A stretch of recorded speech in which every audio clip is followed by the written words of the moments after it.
ont très souvent des conséquences négatives et rendent nos vies plus difficiles qu'elles ne devraient l'être. De nos jours, avec l'abondance de conseils pour aller mieux, il est difficile de trouver une méthode qui convienne. Chacune nous délivre des recommandations pour vivre une existence pleine et réussie. Mais qui devons-nous écouter? Hazel est une personne qui a souffert comme nous et qui a décidé de partager les secrets des combats intérieurs qui étaient les siens, alors même qu'elle continuait à se battre sur le ring.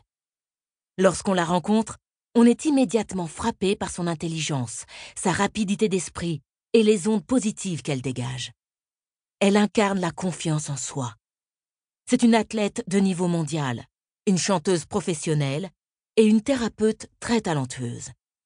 Comment penser qu'elle pourrait avoir un quelconque problème? Comment oserait-elle aller mal? Mais, comme je l'ai écrit, nous sommes tous des combattants. C'est en cela que nous sommes tous égaux.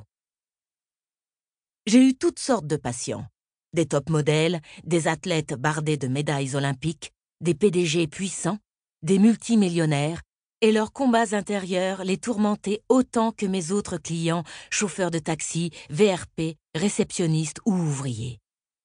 L'expérience que Hazel partage ici avec vous, ses combats, le long voyage dans lequel elle s'est embarquée pour se libérer, et ce qu'elle va vous apprendre afin que vous vous affranchissiez de votre carcan, cela mérite une médaille d'or en développement personnel. Une récompense partagée avec tous ceux qui écouteront son histoire. Trevor Sylvester est un pionnier dans le monde de la thérapie. En 2000, il a lancé l'Institut Quest, la première école d'hypnothérapie cognitive. Quest utilise les dernières recherches en neurosciences et en psychologie pour faire évoluer sa technique, réfléchir à la notion d'hypnothérapie et redéfinir celle de l'hypnose. En 2003, Trevor a reçu le prix de chercheur de l'année du Conseil national d'hypnothérapie pour son livre Word Weaving, The Science of Suggestion. Et en 2007, il a décroché la plus haute distinction, le Heartland Memorial Award, pour sa contribution à l'hypnothérapie. Trevor a étudié auprès des plus grands pratiquants de PNL, programmation neurolinguistique, et thérapeutes dont Tad James et Jill Boyne. Il a publié 6 livres et participé à de nombreux articles. Depuis le lancement de Quest, Trevor a accompagné la qualification de milliers de thérapeutes dans le monde entier. Hazel Gale est l'une d'entre eux. Introduction. À propos de l'hypnothérapie cognitive Quest. L'hypnothérapie cognitive Quest propose un traitement rapide et efficace pour des patients dont les niveaux d'anxiété ou de dépression sont variés, élargissant ainsi le champ des possibles. Mental Health Review Journal, septembre 2015. L'hypnothérapie cognitive Quest est une approche moderne qui s'appuie sur des théories et des découvertes récentes dans les secteurs de la psychologie évolutionniste, de la psychologie positive et de la théorie socio-cognitive. Elle utilise des pratiques et des éléments techniques provenant de divers styles de thérapie tels que le TALN, traitement automatique du langage naturel, la Gestalt thérapie, la TCC, théorie cognitivo-comportementale, ainsi que l'hypnothérapie traditionnelle. Des preuves scientifiques. En 2011, l'Institut Quest d'hypnothérapie cognitive a lancé un programme de recherche visant à démontrer l'efficacité de cette approche en particulier. L'étude a utilisé les mêmes mesures que l'IAPT, Improving Access to Psychological Therapies. Ainsi, nous avons pu comparer directement notre pratique avec les modèles thérapeutiques les plus reconnus par les instances de santé, tels que la thérapie cognitive comportementale, TCC. En septembre 2015, l'étude pilote a été publiée dans Mental Health Review Journal. Basée sur 118 cas de patients souffrant de dépression et ou de symptômes d'angoisse, cette étude a conclu que 71% des personnes concernées se considéraient comme guéries après une moyenne de 4 séances. Un chiffre à mettre en regard des 42% de personnes soignées par d'autres méthodes, comme la TCC. Comment utiliser ce livre? Mon but, à la fois dans ma pratique privée et dans ce livre, est de redonner aux gens le pouvoir d'agir en leur fournissant des outils qui leur permettront de résoudre leurs problèmes et de mettre un terme au phénomène de dépendance dont ils souffrent, quel qu'il soit. Je crois sincèrement que nous pouvons tous changer et que nous disposons déjà des ressources nécessaires pour le faire. Il suffit de comprendre comment exploiter ces ressources.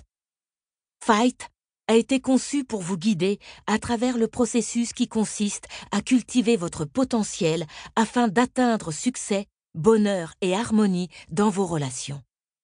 Tout au long de ce chemin, vous trouverez des témoignages, des anecdotes personnelles et des théories facilement assimilables.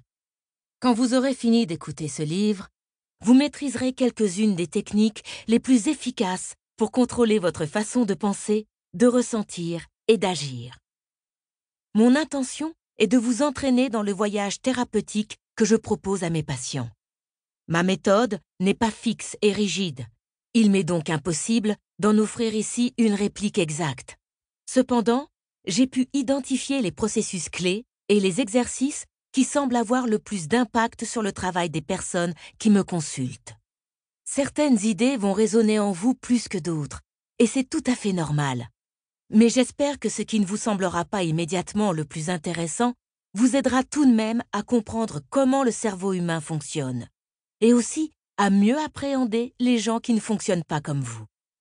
Un des buts de ce livre est d'identifier et de comprendre ceux de nos comportements et nos réactions émotionnelles que l'on pourrait qualifier d'autodestructeurs, afin de ne plus les laisser nous envahir. Certains lecteurs vont vouloir s'attaquer à une difficulté bien précise, comme une addiction, une phobie sociale, un problème de procrastination ou de vulnérabilité. Si c'est votre cas, alors concentrez-vous sur ce que vous voulez améliorer en particulier.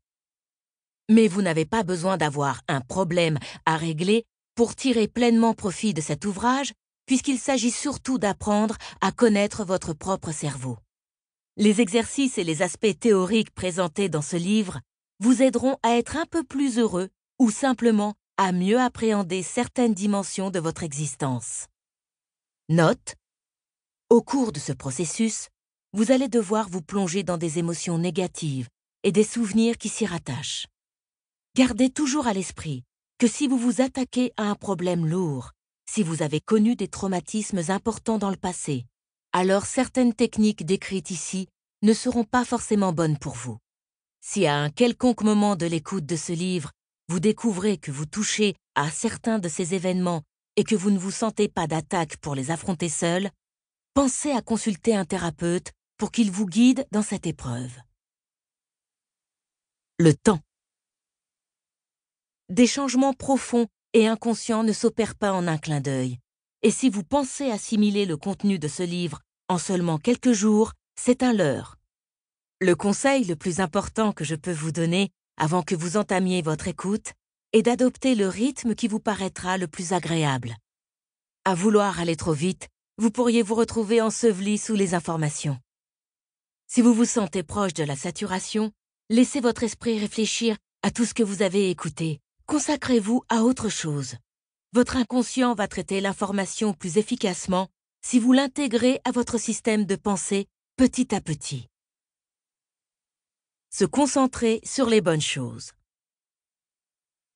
Au cas où vous ne seriez pas certain de ce sur quoi vous voulez travailler, la liste qui suit souligne les quelques schémas autodestructeurs les plus communs, ainsi que les pensées et comportements du même acabit. Si vous vous retrouvez dans l'une de ces propositions, ce livre devrait pouvoir vous aider à résoudre ces conflits intérieurs. Entourez ou notez ces pensées contre lesquelles vous luttez le plus. Peur incontrôlée, angoisse ou phobie. Ressentiment alimenté depuis longtemps contre d'autres personnes ou des circonstances externes.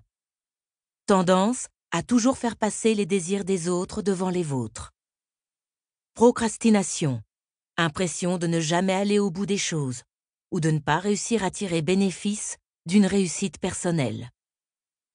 Sentiment récurrent d'échec ou d'imposture, même si votre réussite semble légitime sur le papier.